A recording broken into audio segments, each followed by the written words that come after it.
Hey guys, how you doing? Um, yeah, did you guys watch the music video? Did you guys watch it? Did you guys watch Make Me Forget? I'm eating oatmeal again.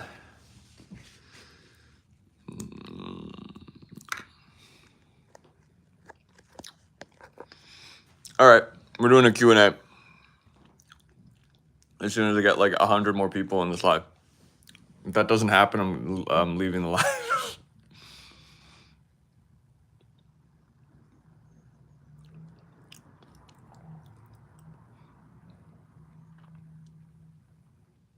It's okay. Don't be shy. I don't know. I actually don't think the numbers are live updating at all.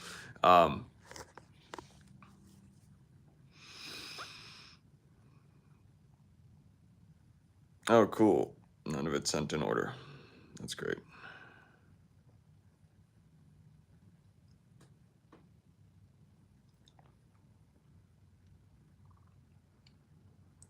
All right, I'm answering 100 more. Cool. I'm answering questions.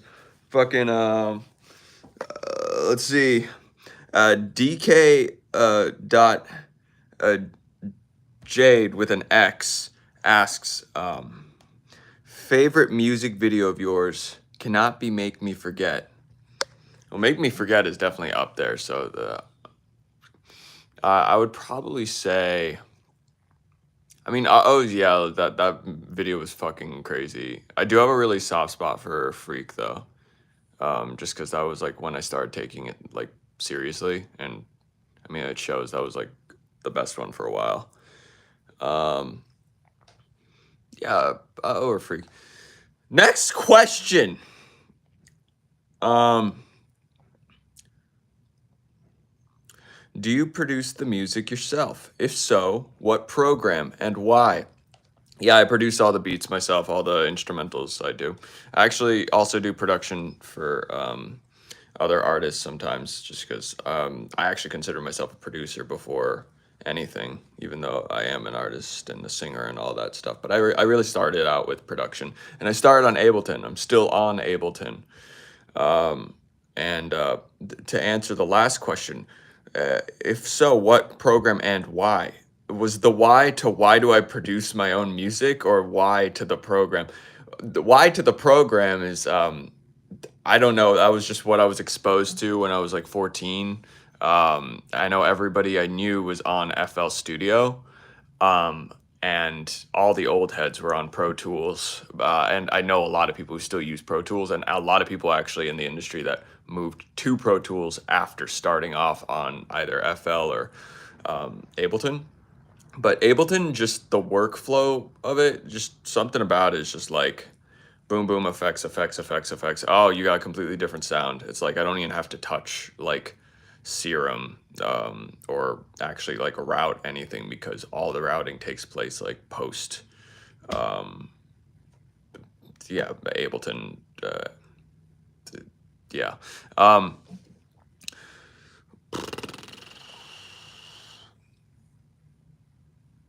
Why did you take such a long break from music? I've answered this sort of before. What's hilarious is it wasn't a break. You guys just perceive that as a break because I'm not, online. But no, I took a break from social media, and obviously the entire time I've been writing this record, If Nevermore, coming out June 6th. Also going to be on tour during that time, starting June 3rd. All the tour dates are on my website. I mean, you can just see it. I have a poster up. But yeah, no, I spent 2 years essentially just trying to fix my brain. I I was like very unhealthy. Just wasn't in a place where I could make good music. Was kind of in a I was in a relationship at the time where like with someone very sensitive, and I wanted to protect her, but like at the same time, I wasn't really able to express any of my own emotions. So I moved to a place where I could only write from like literally mania and sort of creating like this false legend of like storytelling, which just isn't my style of writing actually. It was a great time to practice production and singing. Obviously, I'd been thrown into the limelight with Cradles, and it was uh, difficult to say the least having like internet exposure to that degree that I never would have expected, obviously. It was like my first song, it was insane. Um, but I really took all that time to kind of like gauge my environment, but I really didn't believe in myself, you know? uh, that right after Hive, I realized like, oh shit, I actually don't like any of these songs that I made. Hedon was actually the only song that Rabbit Hole was pretty good too, but there's some like cringe in that one too. No offense to Rabbit Hole fans. There's just like, it's just not as good as Cradles because that's what it was supposed to be, like kind of a rip off of Cradles, because I do like the same sort of production style, like that big fucking bass with like boom trap, like with the alternative sort of like guitarish sounds, but it wasn't like as pure and innocent as Cradles was, because that was like genuinely like I had no idea what was happening. Whereas with like Rabbit Hole, it's like I want to make like something like Cradles. A Freak was also like kind of like Cradles, but that one had like its own jam to it, which is really particular. And obviously, like I gained a lot of following like around that carnival sound and that circus sound that like I really only passively sort of like anecdote to now, which is fair. I kind of didn't want to be just like this carnival gimmick. I wanted to do it well, and I think I did that with Freak, um, and Cirque even. But and Circuit was an old song. That was actually one of my first songs I ever wrote when I was 15. But I think I really wanted to move on from that sound. Uh, like even in the records I was producing for other people, it was just like they wanted that big bassy bell tone sound, and it just wasn't like doing it for me anymore, because I knew as a producer I was capable of doing a lot more than just like trap beats, you know. Not that there's anything wrong with trap beats. I fucking love trap beats still. In fact, I kind of want to go back to a little bit of it, but in a new way, you know. But I wanted to challenge myself with like dance music, obviously some punk tones on this record, with like the live drumming and the live guitar. Really like maybe even diving more into like my classical background and just like emulating that in sort of a new way. So it was with like Rabbit Hole, and the ending of Hedon was really when I started to fucking wake up from this dream I was having after like 2 to 3 years of just like, oh, this is my survival. If I don't make a good song again, I'm going to die. Like that's the reality of this. And I was living in like this pixie fucking idea of like, oh, this is gonna last forever. And when the money stopped flowing, I was like, shit, I have to fix myself. So I broke up with this person that I had lived with for like 3 years. Straight up, like I find no inspiration in this anymore. It was really sad, but it was real. And then, after that, I like start to really experience what it meant to like live, I think, as an adult. There was, you know, I bounced around a lot. It was floating for a second, but it wasn't really until like, ironically, I like fell in love again, and that made me very inspired, a completely new muse. Um, and that led to a couple songs being written where no longer did it feel like I was trying to like escape from this like carny sound or this baroque like weird sound that wasn't really doing it for me anymore. It was more so like music I actually wanted to listen to, something I would actually put on for myself. And that's what this album is. That's what If Nevermore is a collection of my favorite songs that I've made and want to listen to. And like very figurative, obviously, but a detailed explanation of the last 2 years and lyrically and just like sonically. That's how it feels to me. Um, what was the question? Sorry, I went on a tangent. Um, oh yeah, why did you take such a long break from music? Also, just wanted to get fit. Like, oh, the biggest issue was I got long COVID. It fucked up my tastes and everything. Like, I literally could not concentrate on. I've told this story 1,000 fucking times because it was a whole year of my life, but um, kept getting sinus infections. I was underweight. The eating was so hard because COVID took away the like feel good feeling of eating. Everything tasted like burnt rubber, sulfuric. The bitterness of like foods really came out because I couldn't concentrate on the savory or the sweet. It was really weird. But it wasn't just the food, that concentration carried over to dialogues, conversation, literally the music itself. I couldn't hear the high end portion of like all music I was making. It was just like if you went on a mixer, on an EQ, and you just kind of made the ending of the frequency spectrum incredibly blurry. So my perception there was really skewed. My range of like memory, like when you listen to a song, you kind of have this idea of like, oh, we just came from the hook. Now we're in the bridge. Now we're here in the song. Like you have like this, and a lot of people take it for granted. Like especially when you're young, you don't really think about these things, but you listen to a song and you kind of have a memory of where you are in the song. That was gone. I had to walk out of a Genius interview once because I literally couldn't answer their questions because they were asking me them, and I was like, what are you saying? It started to make me go a little crazy. I actually started to like think I was gonna have a fucking psychotic break, something. I don't know. It just something was wrong. Like I didn't understand what was real and what wasn't because I was waking up. It felt like a dream. I went to bed. It felt like a dream. Everything meant nothing, and it was just kind of. And all this time, I was working my ass off for Hive, for production I was doing, all these music videos, and I didn't fucking like any of it really. Like I didn't know what I was just like floating for a second. Um, but yeah, I eventually fell in love. I'm not gonna lie, did a lot of psychedelics, substances. Realized that there was something very wrong with my brain and it needed to be fixed, and no doctor had an answer because COVID was so new. They had no answer. You know what they did? They prescribed me Adderall, and they were like, hey, yeah, I got a coupon for Adderall. You want to buy in? And I got pretty fucking addicted to that. So that didn't work because eventually that runs out. And you become incredibly dependent on pharmaceutical companies. America is screwed with that. The new generation all think they're mentally sick, which they are because of their environments.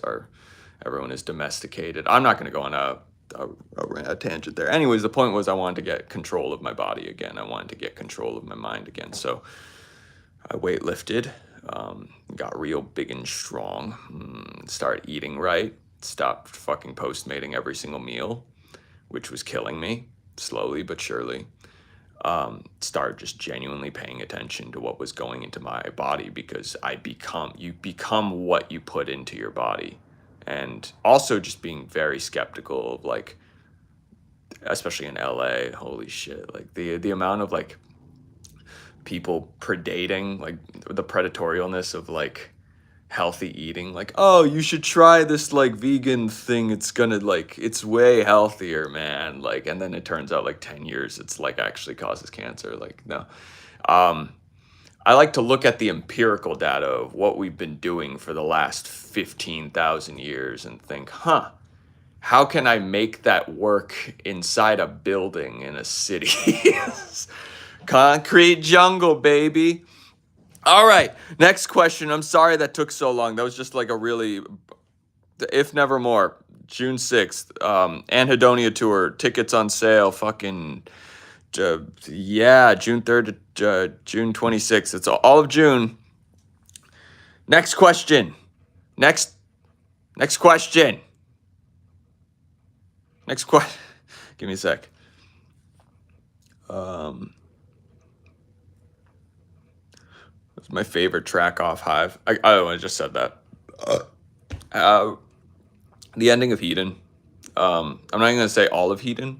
It's a pretty cool track, but just like the I don't wanna have self-control. I don't wanna feel that part is like that was when I snapped. That was when I was like, holy shit, I'm fucking this is a send-off. Um, yeah. When did you start working on If Nevermore? Right in the project of Hedon, ironically. And I didn't know that for months. After months, I went back into the Hedon project to like take a sound from that one because I wanted to use it in a new song. Um, and I noticed at the end of it, and you guys aren't going to realize this until the album's out, but the intro song was started in that project. That was the snap moment. That was like the holy shit. This is actually like, this is the feeling I'm trying to, this is what I actually feel. So yeah, If Nevermore started right when I finished Hive. It's insane. I'd say like I didn't really make the first song that I was like really happy with. Like I started the intro of the album in Hedon's project, but I didn't come back to it until I was like I I don't know what happened there, but I didn't really like figure it out until a year later. But the first song was like that I actually finished was I think September of 2022. Um, there's no music video for Fingernails. Oh, sorry, I should be reading the names. By Adria's Eve. Sorry to the last few people who didn't mention the names of. I lost the questions already. Why is there no music fingernail? No music video fingernail. I mean, there can be if you guys like make that song big. Music videos cost money. I don't even know how I've managed to like do it. Like I just raised the standard of quality for myself where it's like every music video needs to be so fucking good, but it got so expensive to film music videos in Los Angeles after COVID that I had to start filming in other places, and it's still like insane. But I put my soul into these things. I mean, as you saw with Make Me Forget's video, that one was the hardest shoot fucking ever. We were out in like the middle of British Columbia, like in the snow, in the middle of winter.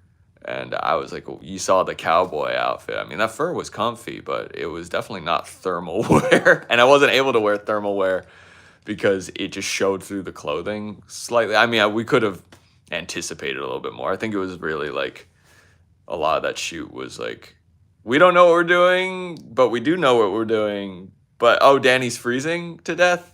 Cool. Can we shoot this for another 2 hours with his jacket off? And it was great. It made me feel like, you guys haven't. I'm not gonna like spoil anything, but there are gonna be more music videos. I'm not gonna say how many, but on every single shoot so far, I've had some sort of hypothermia, like actual hypothermia, like toes turn purple, and like dizzy to the point where I like don't remember things. And I do like cold plunges and shit. Like I like actually have conditioned my body for the shit. But every time that we do these shoots, whether it's a rain machine or the middle of the fucking winter desert, like, or I have the flu and we just, it's a shirtless glaze, when I was oiled up, you know what I'm saying? And see myself. That all of these have been incredibly challenging shoots, incredibly rewarding, but incredibly challenging shoots. Oh yeah, so answer to that. No music video for Fingernails. That's for you to decide. If you guys like the song that much, fucking play it. Listen to it. If it wasn't a great song in the first place, then it won't get a music video. Sorry about that. Leo says, "How do you deal with depression?" You move. You move as fast as you can. You pick things up and you put them down. For women and men, depression is very different. Testosterone is actually very good for depression in men.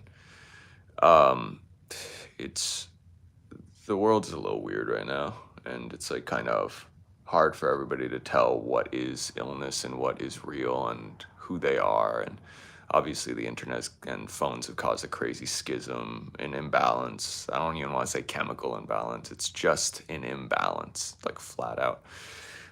And we've taken to SRIs and these like loopy solutions that are fully dictated by, the oligarchy that is the American healthcare and pharmaceutical companies. And literally, I went to a hospital recently for my girl because we both got sick from norovirus. I just don't want her to like die of dehydration. So I went to the cafeteria, and you know what I saw? An advertisement for a candy, and it wasn't just any candy, it was a trendy candy. It was like a freeze-dried peach ring. They were selling that in the cafeteria hospital. Like, that's not making any patient feel better. They were like also humiliating a homeless man upstairs. Like, you guys don't understand what goes on. Like, unless you're in the hospitals, which I know, like a lot of people have family, and some people are unfortunately sick in this chat even. Like, dude, they're not curing you. They're just treating you so you stay a customer. It's so awful. Anyways, depression. Depression, I think, is mostly like this aspect of having too much time to reflect and not enough movement, not enough responsibility. Obviously, an environment that we don't really feel is natural because civilization has only been around for like 200 years in the way that it is right now. Obviously, the phones are a massive catalyst in like changing everything. I mean, the way that I even look at myself on this camera right now is completely skewed to like, this is kind of like something you realize once you start doing like psychedelics is like, oh, there is no solid definition of a shape to human eyes. Like the way specifically that we look at faces is hardwired for like literally like sexual attraction. So when you look at yourself or someone else through the lens of a phone, it completely changes like the width, the depth, like what you are looking at first. And then to like look at ourselves through with like low self-esteem is like crazy. Like it's like I'm lucky that I existed right when the internet was like starting to popularize and YouTube didn't really like wasn't a thing for like 5 years, like, and then Instagram in the 2010s.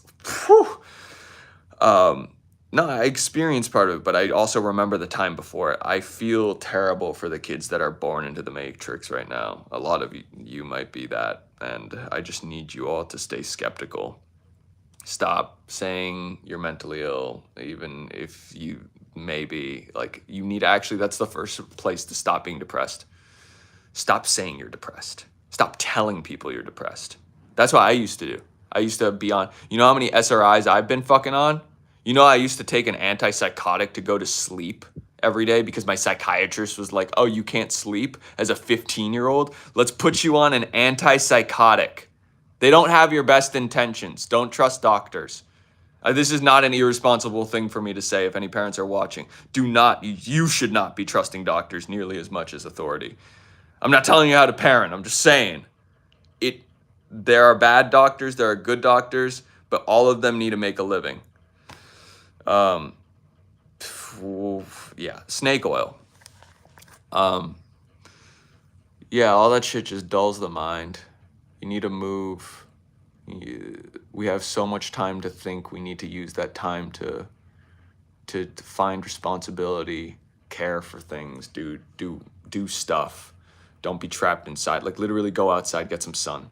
Like people like hide from the sun like vampires. I used to be one of those, and now I really understand. Oh, the sun beams into your eyes and it starts this hormone cycle, which is basically the circadian rhythm. And it's like, oh, Melatonin is now entering my brain 16 hours later. That's how sun works, and we haven't known a lot of this for like very long. Like we don't know everything. We really don't. We don't know shit. Um, Sunlight is important. You got to move. You got to exercise. I don't even think of the word exercise. Think of it this way: you got to move. You have a breakup in life. Don't fucking sit in your bed. You take the time to grieve, but you move. You get the fuck. You run. I don't care. Just do something. Don't be a pussy. But definitely don't do SRIs. And don't get lost in that magic pill shit or that shaman shit. Like, spirituality is very important, but do not get like sucked in to like the rabbit hole of like narcissism, essentially. Because it's narcissism when you start to like follow the ways of the old and like follow the authority of like someone who has no idea what the. Anyways, I'm a realist. I don't want to like piss off anybody, because I know like I got a lot of spiritual ass people in my following, but be skeptical, pay attention, move. Okay, next question. What made you decide that music would be the path you would take? Before that, I'm just gonna answer. Are you remaking Falling Forward? Because I've been seeing that a fucking lot. No, I'm not. I'm acknowledging the existence of the song. I'm also acknowledging Dropout. Not redoing that. I made Dropout. I made Dropout in 2015, 2016. I dropped out of school in high school, and it was like, that was a momentous moment where it was like, I was focused on music. But Dropout, I think, was like the right before the point where like pop punk acts started to get industrialized, and now it's like a hellscape. Like pop punk is, it's just awful. It serves a purpose. It definitely fulfills like a commercial niche, but it's not punk. It's not real. Maybe some of the artists that do it might actually think it's real, but it's all vain. It's all like not. Yeah, stop listening to that stuff. It's bad. It's like a fat white dude collecting his cash, throwing around influencers and calling them punk acts. It's really actually terrible for the culture, which is funny. Not that there really is any focused culture anymore. We're in a poly culture and everything is actually absolutely shattered. You want post-punk? Go listen to post-punk. You want some Witch House? Go listen to Witch House. Fuck you. Nothing's real. I'm going to stop saying that because I'm sure that actually doesn't help. I made Dropout right before the post-punk wave, and then I realized like, oh shit, not post-punk, sorry, pop-punk. And I realized like, oh, I don't really want to be associated with these acts. They're all really corny. And funny enough, when I made Cradles, everybody was that I was meeting in the industry was trying to make me a pop punk act. I didn't want to. I just didn't want to. So I pulled the release when it came out because it was out for a day. It came out multiple times actually, I think. And that's why everybody's like, why won't you release it? I never wanted to. Everybody's against me with that, or was against me with that. Skinny Loser used to be a pop punk song. You can kind of tell by like the frail lyrics because I was 18 when I wrote that. It wasn't really a pop punk song. It was just my first take at like punk. It wasn't like a legitimate punk song because I obviously was very like far from the culture at the time because I was just like a gamer, gaming's used to be pretty punk. Now, not so much. Battle Pass ruined it all, man. Live service. Whatever. And Falling Forward was kind of part of that, but it was more like leaning towards emo hip hop. I don't know. That song really has a lot of vibe, but it just isn't like, it isn't like the full vision for Suburban. It just doesn't hit that like, whatever. Not gonna. Yeah. What was the question I originally read? what made you decide that music would be the path you would take? Well, I already told you the story. SRIs, dropped out of school. I'd been playing piano for like a decade. Actually didn't listen to any music at all until I was like 12. And then when I was 12, like I watched a lot of gaming videos, a lot of Minecraft YouTubers, and I heard like dubstep for the first time, and I was like, "Whoa, this is stimulating me in a way that like like country pop music on the radio at the time was just not diddling me in the right way." And I took to looking up how people made this music. And once I realized like, oh, these like DJs and producers are just making this shit on their laptop, not even a keyboard, like nothing. And then I started realizing like, oh, I can do this. Oh my God, everybody can do this. Nobody's realized it yet, but like only like older people and like some kids were waking up to it. Now like every fucking kid knows like how to produce because TikTok, it just shows you a MIDI roll every like few videos. I mean, that's my algorithm, but not that I even use TikTok really, which is evident from my lack of posting, but um yeah, no, like back then it was pretty fucking like crazy, like, oh, you can make music.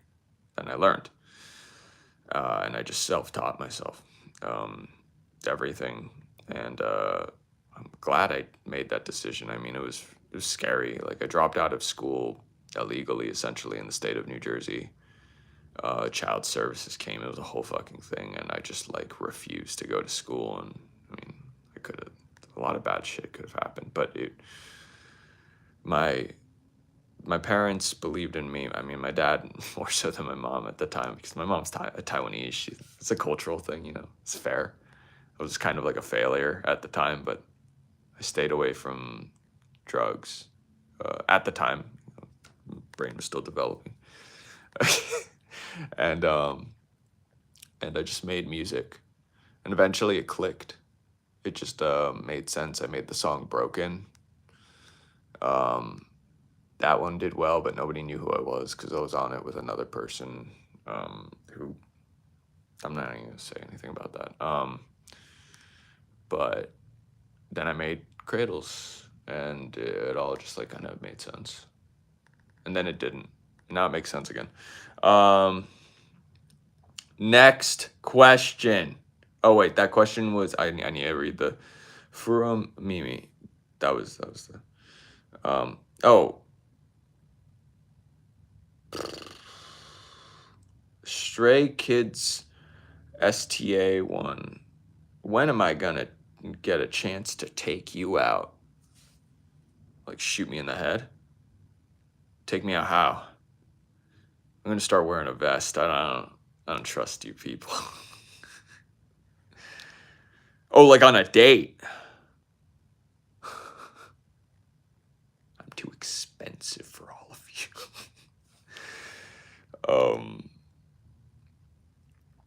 Oh, shoot me in the head. Oh, shoot me in the head. Are you gonna shoot me in the head? Was it fun writing new songs and experimenting the different methods of using your voice, which I absolutely love with your new music, by the way, from Anna Let Grobler. Shit. Fuck.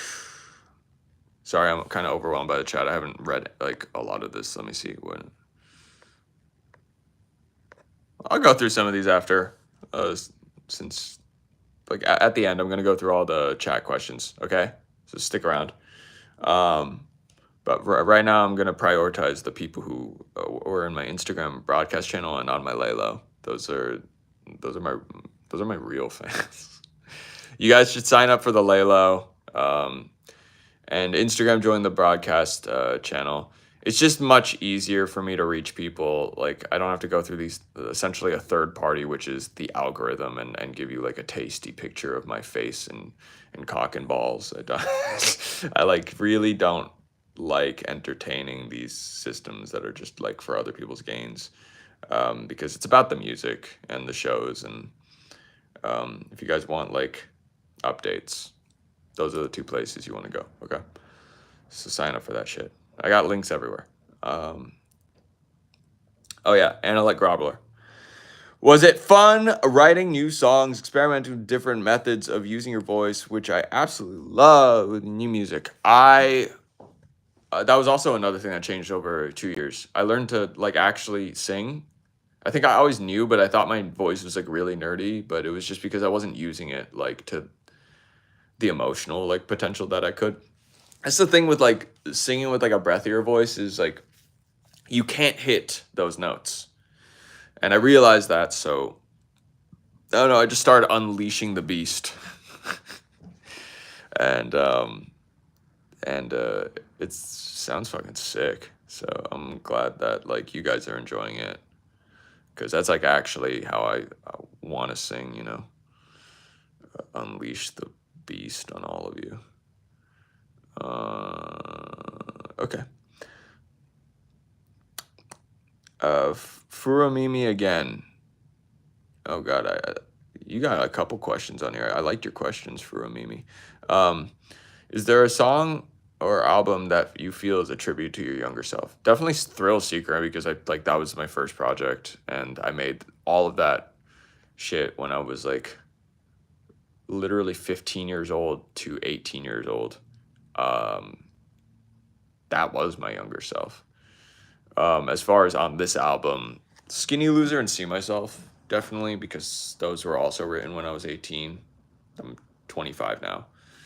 And I brought back those songs when I was 22, reproduced them so they sounded like, you know, on the quality level of the new songs. But Make Me Forget and Fingernails are definitely the first like new songs. Like Make Me Forget was when I was 24.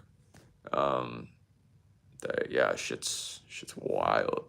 I'm glad to see you guys like those songs, because yeah, no, it's giving me a lot of excitement for the rest of the album, in terms of like new songs. Yeah, you guys haven't heard it. Do you have any? Well, actually, what's it? Momo 96.99. Do you have any? Do you have any plans to Japan to go to Japan to perform live? I know many friends who live in Japan and love you and would love for you to come to Japan. What do you think? I'm a weeaboo? What do you think? What do you think? What do you think I like anime? I fuck with Japan heavy. You guys have a serious population problem, and we gotta we gotta go over there and fix it. We all, as Americans, we gotta go over there and fix it right now. I went to Japan once. Same trip that I went to Taipei to see my mom after COVID, and it was life transforming. You guys are hyper capitalists over there, by the way. The vending machines are insane. It's kind of some like accelerationist shit. It's bad. I see why you guys have a population issue. But it was fun. It was fun. As far as plans to perform, I mean, that's the goal is to get everywhere, man. The goal is to go everywhere and sing to and reach as many people as possible. Reach as many of you as possible with the music I truly believe in. So the moment I get to play in Japan, I mean, is a moment that I will have earned by that point. Right now, North America tour, Anhedonia, round 1 of dates. Check the website. I'd like to bring Anhedonia Plus, New Game Plus, to Asia and Europe. I've seen a lot of comments asking for me to go on a European tour. Yeah, that's the goal. Just give me a second. I obviously COVID fucked up some shit. I'm not gonna say bad music, but I mean, you definitely need to change some things, and I'm really happy with the way this music's gonna flow live is gonna be. Oh, it's gonna be much better, much better.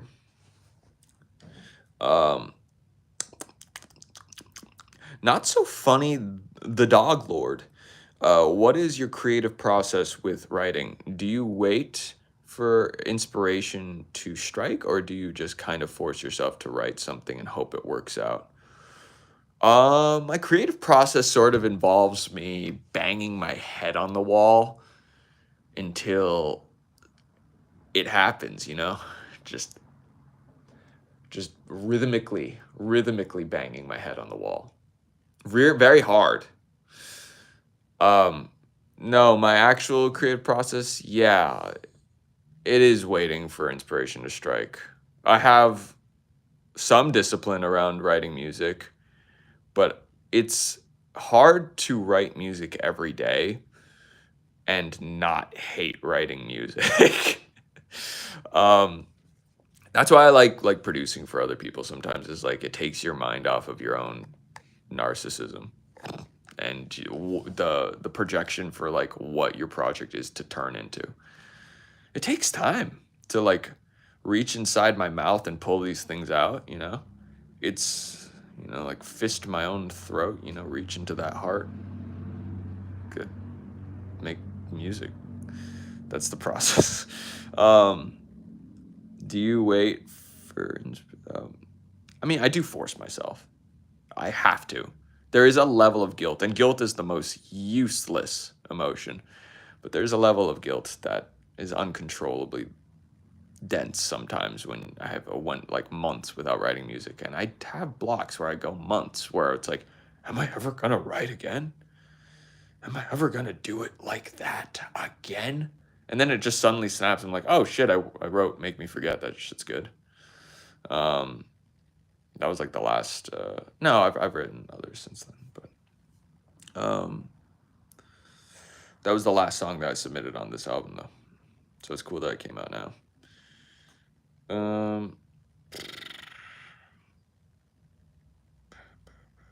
But I think it is a good discipline to like. But I think eventually, as I get older, I'm gonna try to like work maybe not every day, but like try to work every day. Favorite track off Hive, Hedon. I think I already answered that one. Furuomimi again. Do you feel that your music has evolved as you have explored different aspects of your own identity? That is the music, as I've explained. Digby loves Billy. How has your music changed since Cradles and Freak? I think I already covered that. Bassy trap. Now I'm exploring dance music and punk, which I kind of always have done, but now I'm putting it in front of you as suburban. But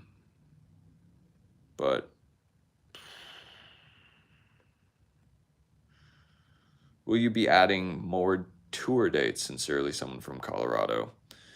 I fucking the Denver show was my favorite from the Hive tour with Teenage Disaster with Thorn Baker.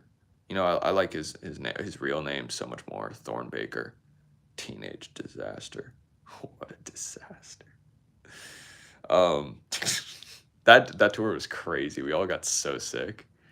So fucked. I had respiratory syncytial virus and like the flu. Like the Philadelphia show, like y'all were moshing to Diamond. The one song out of all of those that you could mosh to, and it was fucking Diamond. You freaks. But I had like the worst fever that I'd ever had until that point. And I went up on stage and gave what I hope was a good show. But Denver, I miss you. Oh yeah, to answer it, we'll be adding more dates. Like I said, that's the goal. That's the fucking goal. Probably in like the fall or something. No promises. Same with you, Texas, and the other ones that I totally like didn't mention.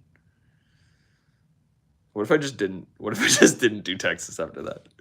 Would you guys be mad if I didn't go to Texas? Can the dentist in the Skinny Loser music video be treated as a separate character like Glenn? And does he represent anything important / deep, or is he just there for shits and giggles? Shits and giggles, baby. I just imagery. I liked it. I like the idea of I don't know. It's just he's not even a character. It's just me. It's, like Glenn's a character, but dentist. That's just me. That's just me ripping someone's teeth out. That was real. We put a GoPro inside my friend's mouth, and he agreed to it. He was super chill about me ripping his teeth out and replacing them with like metal bits. Will he be coming back in a video? I honestly really like the look of I really like that look with like the my hair up and shit with the glasses. Uh, I might. I genuinely might. You'll see. Um, where is it? In comparison with your prior albums, oh, Cloudy Boo. Did I read the last ones? Oh, Sideshow Isaacs. Sorry. Um, Cloudy Boo. In comparison with your prior albums, what do you think you've improved? The voice, substance, everything. It's just all better. It's better music. If you don't like it, your taste is worse. Improve. I'm here to grow my children up. You guys need a. This is your second puberty. If you haven't hit your first puberty, this is your first puberty. Oh fucking Christ.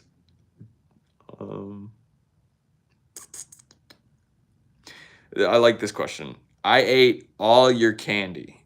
Says, if you were trapped in one of your music videos, which one would you survive the longest in?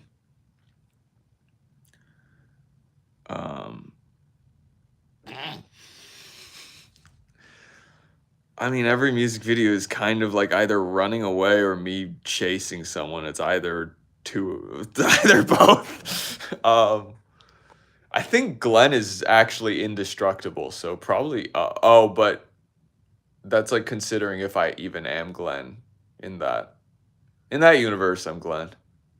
I think I'm the most indestructible there, so I'll pick that. If we're not counting Glenn, because that's kind of like OP. Glenn needs to be nerfed. Cirque, I mean, I got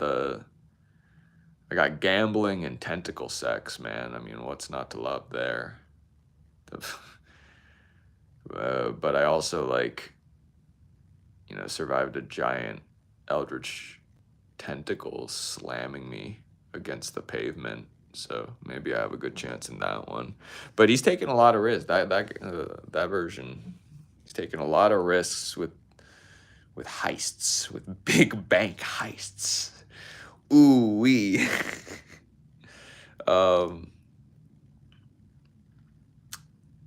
Fuck it. The easiest answer is Glenn. I think that's all of the ones that were submitted. There were a lot of redundant ones. Sorry about that. Oh, how do you combat artist block? And there's another one. Yeah, how do you combat artist block? For a Mimi, how did you end up on this multiple times? We need to moderate you. We need to take away your free speech. How do you combat artist block? Well, I bang my head rhythmically on the wall until I throw up, and then that's when the magic happens. No, honestly, new experiences.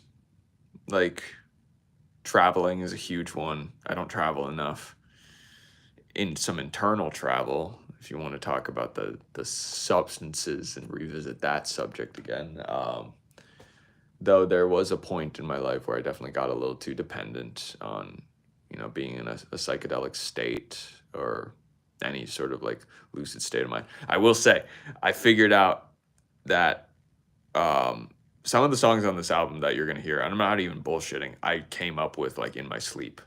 And there's a very small window where you're like kind of lucid dreaming, where you're like waking up out of it or you're falling asleep out of it, where you get to decide, we got to go to the studio right now. We got to get this done. And you have like a 30-second window to get the idea down. It's okay, maybe like 5 minutes. You have 5 minutes to get the idea down, but it fades. It fades real quickly. But I run to the studio and I get it down. This is how you solve writer's block. Fucking set an alarm for the middle of the night. If you're sleeping with someone, fuck them. You do you. um, Set an alarm. If you wake up, you're gonna have an idea and you're gonna be like, what? I gotta get this down. You're gonna be super tired though, and you're not gonna want to wake up. But you just gotta think, this is the $1 million idea. This is how I save my family. And then you'll get up. If you don't, you're a selfish person and you should be shot and killed. Um, Anyways, next question. What experience inspired you to create Make Me Forget? I'm not even gonna read your name again, for Mimi.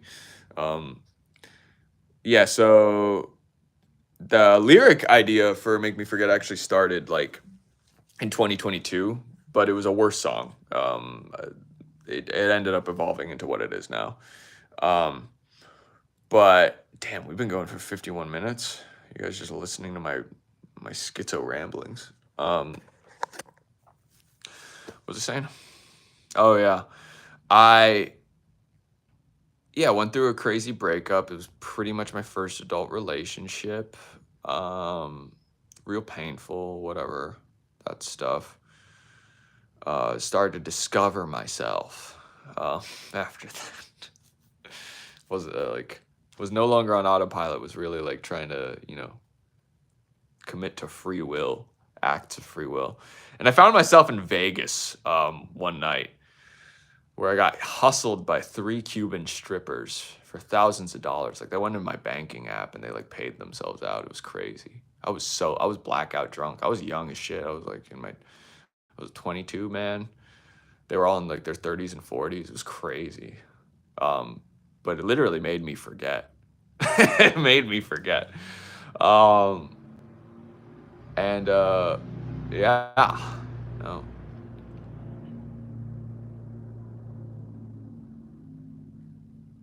Anyways, after that, was the whole, I already said all that, but that was when I started writing the album and exploring myself and meeting new people, hanging with new groups, just figuring out what the fuck I wanted from myself. And over time, found a whole new team for Suburban management, everything, band. Just like tried to surround myself with people who were better than me, actually. Surround myself with people who were better than me, more skilled than me, so I could learn. And actually took this shit seriously. I look glazed. My eyes are just dry. I got 4 hours of sleep because we were working on the music video. I was okay. I left in the director's hands. Sterling LaRose, by the way, he's amazing. He's probably asleep right now unless he's somehow committed himself to watching me schizo ramble for an hour. But yeah, I love him. He's last few music videos I've been with him, and he puts a lot of effort into this shit. But yeah, we like uploaded the video like 30 minutes before it came out. I should not have promised the premiere. That was stressful. Okay, let's read some questions. I'm not gonna read anything up until this. Okay. New questions only.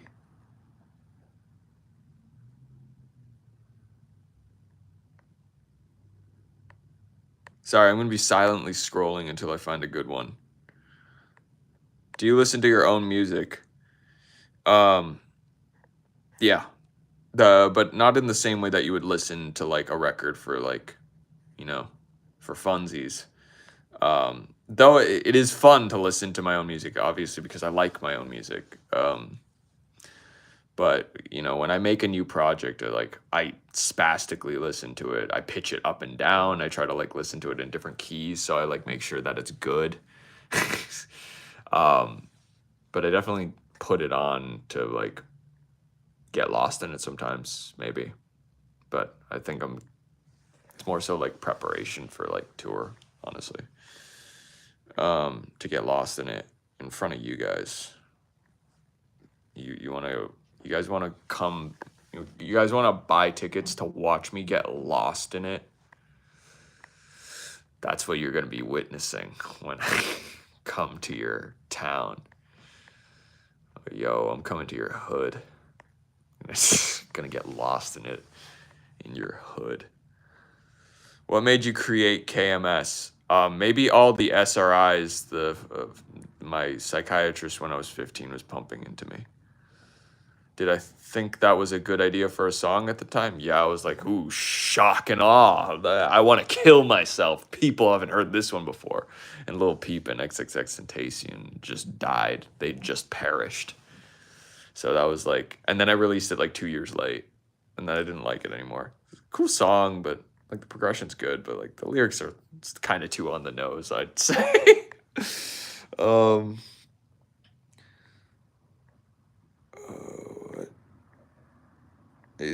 are you Glenn in a Danny suit?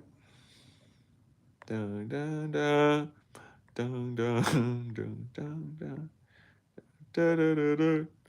Is there a character for the If Nevermore like Glenn? Would you guys need a fucking mascot to pay attention? This isn't a sports game. I don't need to remind you every 5 minutes that, oh, you guys should listen to the album. It's me, Glenathan. Hey neighbor, funny seeing you here. We should toss a ball around.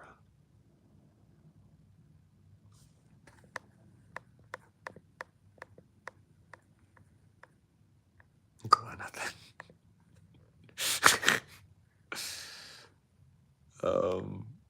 Can you drop official? Nah, maybe. Nah. What the fuck? Toxin X and the Perpetual EP? How the fuck you guys find this shit? I was like 14 when I made that. Like that was like my fourth song I made on Ableton. Fuck you. There's not even singing on it.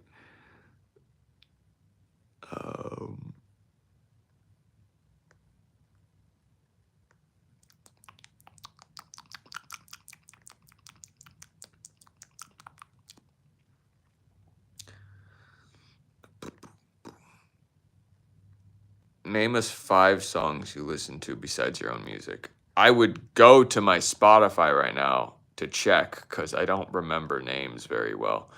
But it would end the live. I don't think I'm logged on my Spotify anywhere else. I don't know. I like lots of things. Been listening to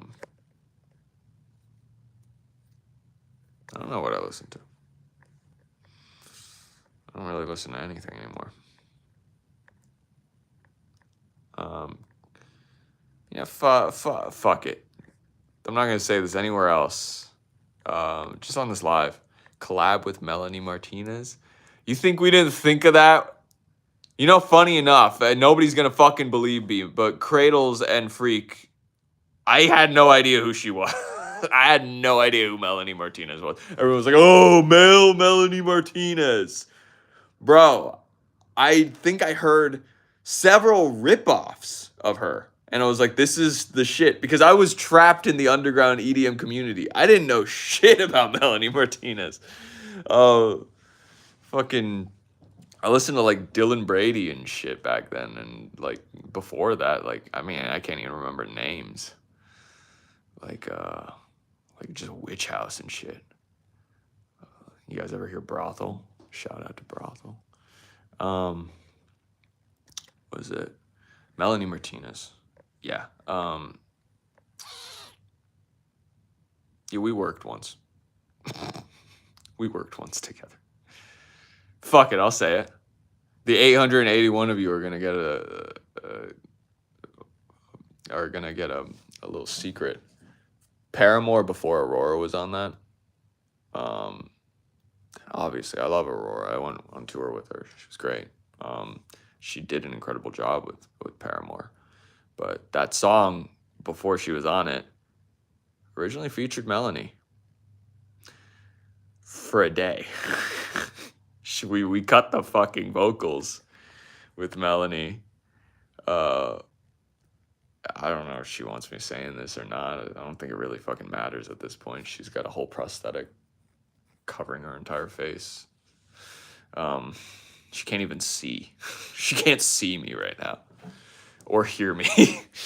um, no, I think I gave off a weird vibe because I was like really scared of offending her and didn't really know how to session with other artists, especially ones that were minded like me, which is hilarious because people compared the songs, but I think those are moments, you know.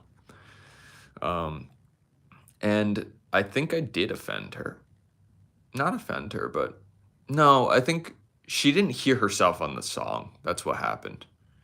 She recorded it and she didn't like how she sounded. And she walked out of the studio, was like, hey, I'm going to cut this on my own time. And we didn't hear back from her. I didn't hear back from her. She didn't follow me back. Once the Bella shit happened, she got real close to Bella. And we were expecting Bella to do a collaboration with her because, you know, whatever, that would have made sense with Build a Bitch. But that didn't happen either. And, you know, it kind of grew up. I don't really think, like, that would work anymore, you know? But I almost went on tour with her. That would have been crazy. I would have loved to do that back in COVID. But yeah, that's the truth about Melanie Martinez. So you guys know.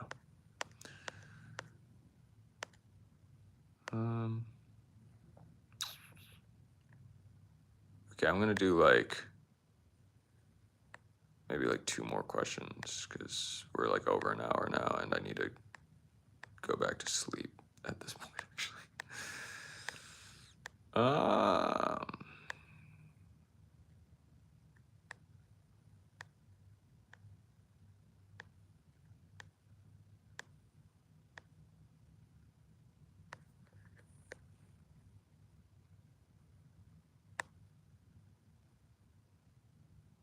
How'd you make that sound for Skinny Luther at the start of the video?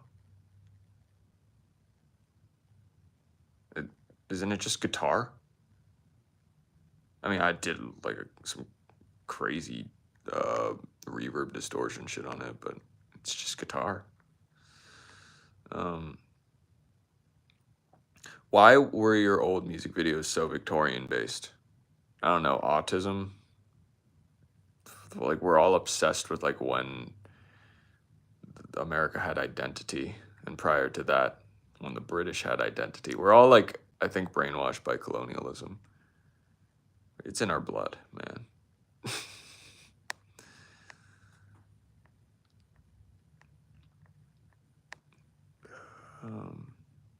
Just years and years of colonization, baby.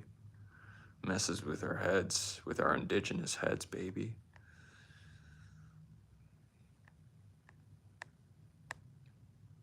Are you working with Black Bear? Yeah, I made some beats for him. He's a cool guy. He's fucking weird. I like him a lot.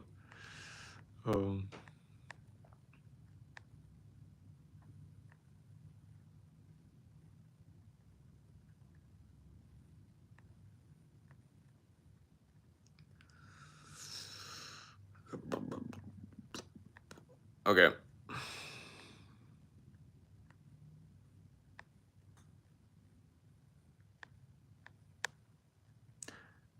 Did you have an emo phase when you were a teen? Not aesthetically. I had short hair and I wore a hoodie and I mean, I kind of looked like a shooter. They definitely suspected that when I like showed up to school at like 12 p.m. and was dazed out on SRIs. Definitely did a little bit of self-harm back in the day. I'm not gonna lie to you. That was when everyone was doing it. That's when it was cool. Now it's not cool anymore, guys. You missed the window. Self-harm isn't cool anymore. Stop doing it. It's fucking lame. Loser shit. Boo-hoo. Okay. I know how that shit. I already gave my rant on depression. Move. You gotta get moving. Don't stay inside all day. You don't have the willpower to crawl out of bed. Fucking crawl. That's what I do. Every now and then I have a depressive episode. It's natural in the concrete industrialized environment. Crawl out of bed. Did I have an emo phase? No.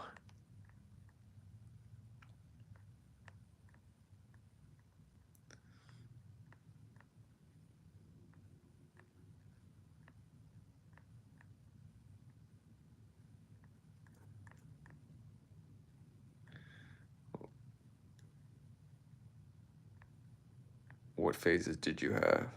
Had a Black Ops 2 phase. Shit went crazy. Is the tour 18 plus? Cannot tell you. I actually have no idea. I'm not sure if that depends on the venue. I'm not sure if you can like have your parent bring you. I cannot speak on it right now. I actually need to do some digging on that. Sorry about that.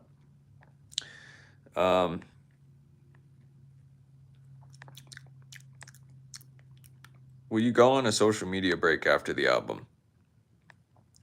That's the thing. Social media makes my music bad.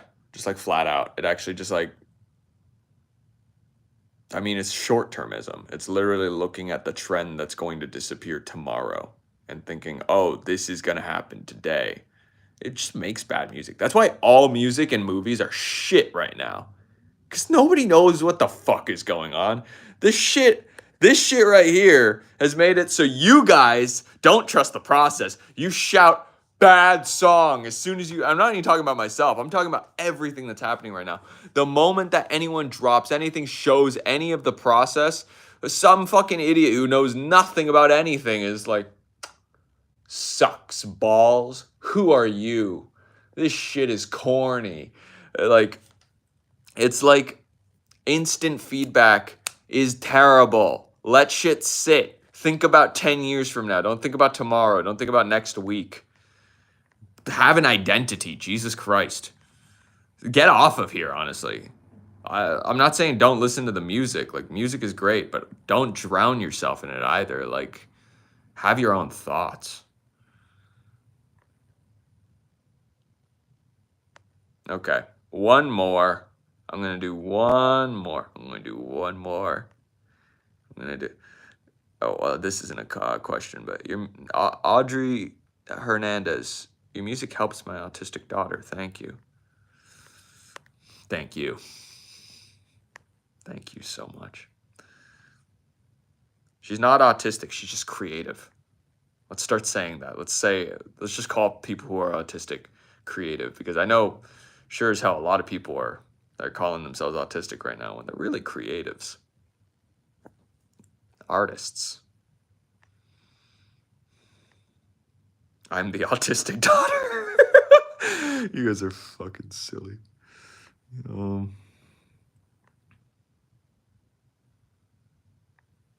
Okay. What games are you hyped for? None. I'm playing Split Fiction right now with Renata. But I am not excited for any games right now. AAAs are trash. And indie games are so overwhelming because like anybody can make an indie game these days. It's so low effort. I don't mean to offend any gaming developers. It's the same thing as music. It's now there's a lower threshold for people to enter into the music industry. That's why music is bad. Because of technology. Democracy in art is actually kind of a bad thing, by the way. It takes effort to make things, to learn skills, to do things. Like, you load up a fucking AI program and you generate a song. It's not like, that's not democracy, bro. It's not artistic democracy.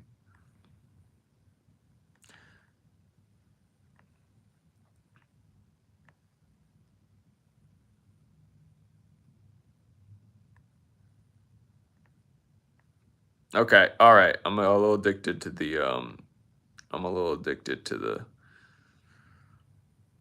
to digging.